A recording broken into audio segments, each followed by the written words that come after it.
மக்கள் அனைவருக்கும் வணக்கம். வீடியோக்குள்ளே போகிறதுக்கு முன்னாடி நீங்கள் நம்ம சேனலுக்கு புதிய பார்வையாளர் இருந்தீங்கன்னா மறக்காமல் நம்ம சேனலை சப்ஸ்கிரைப் பண்ணிக்கோங்க. மக்கள் அனைவருக்கும் ஒரு முக்கியமான தகவலை தான் நான் இப்போ சொல்ல போகிறேன். அனைவரும் வீடியோ ஸ்கிப் பண்ணாமல் பாருங்கள். அதாவது ரூபாய் 789 கோடிக்கு மது விற்பனை.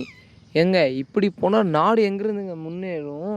கொஞ்சம் நீங்களே சொல்லுங்கள். என்னடா இதில் முன்னேறும்னா அவ்வளோ அதிகமாக தானே அமௌண்ட் வந்திருக்கு நம்ம தமிழ்நாட்டுக்கு. இதிலேயே நாடு முன்னேற போகுதுன்னு கேட்குறீங்க. அதாவது 789 கோடிக்கு மது விற்பனை நம்ம தமிழ்நாட்டில் நடந்திருக்கு. எப்போ எப்படி அப்படின்றத பொறுத்திருந்து பார்க்கலாம் வாங்க. அதாவது தீபாவளி பண்டிகையொட்டி ரூபாய் 789 கோடிக்கு மது விற்பனை செய்யப்பட்டு இருப்பதாக வெளியான தகவல் குறித்து பாஜக மாநில தலைவர் நாயனார் நாகேந்திரன் விமர்சனம் தெரிவித்தார்.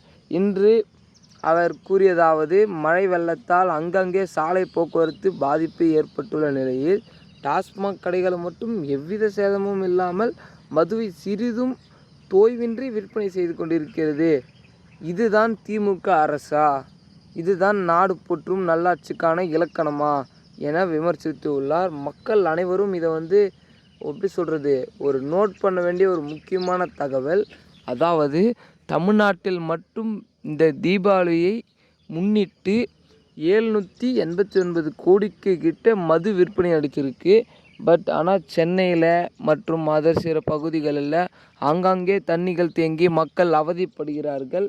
அதற்கெல்லாம் எந்த ஒரு முடிவும் எடுப்பதில்லை. ஆனால் டாஸ்மார்க்குக்கு மட்டும் மக்கள் செல்வதற்கு ஈஸியாக உள்ளதா? இது யோசிக்கணுமா இல்லையா மக்களே? அதற்கு மட்டும் மக்கள் போயிட்டு வாங்கிட்டு வராங்க. வீட்டில் அங்கங்கே பள்ளங்களால் தேங்கியிருக்கும் தண்ணிகளை சீர்மணிக்க முடியாமல் மக்கள் வெளிவரதுக்கு மிக மிக அவதிப்படுகிறார்கள். இது உங்களுக்கு தெரியலையா? அதற்கு மட்டும் உங்களால் செய்ய முடிந்தது, இதில் மட்டும் ஏன் செய்ய முடியவில்லை என்று பல அமைச்சர்கள் கேள்வி எழுப்பினார்கள். அது மட்டும் இல்லை, மிக மிக முக்கியமான விஷயம், நமது தமிழ்நாட்டில் மட்டுமே இவ்வளவு கோடிக்கு கிட்ட பார்த்திங்கன்னா மது விற்பனை அடைஞ்சிருக்கு. இது ஒரே நாளில், தீபாவளி ஒரு நாளில் மட்டும். இதே பொங்கல் டைமில் எவ்வளோ கலெக்ஷன் வரும் என்பதை மக்களாகிய நீங்கள் தான் சொல்லணும். ஏன்னு கேட்டிங்கன்னா அந்த அளவுக்கு காசு வரத்துக்கு காரணம் மக்கள் நீங்கள் தான். உங்கள் ஃபேமிலியில் இருக்கிறவங்க, இல்லை உங்கள் ஃப்ரெண்டு, இல்லை வீடியோ பார்க்க நீங்களும் தான் பார்த்திங்கன்னா இதற்கு காரணம். இதை நீங்கள் தமிழ்நாட்டை முன்னேற்றம் அடைவதாக நினைக்க வேண்டாம், தமிழ்நாட்டை பின்னடைவு செய்கிறீர்கள்.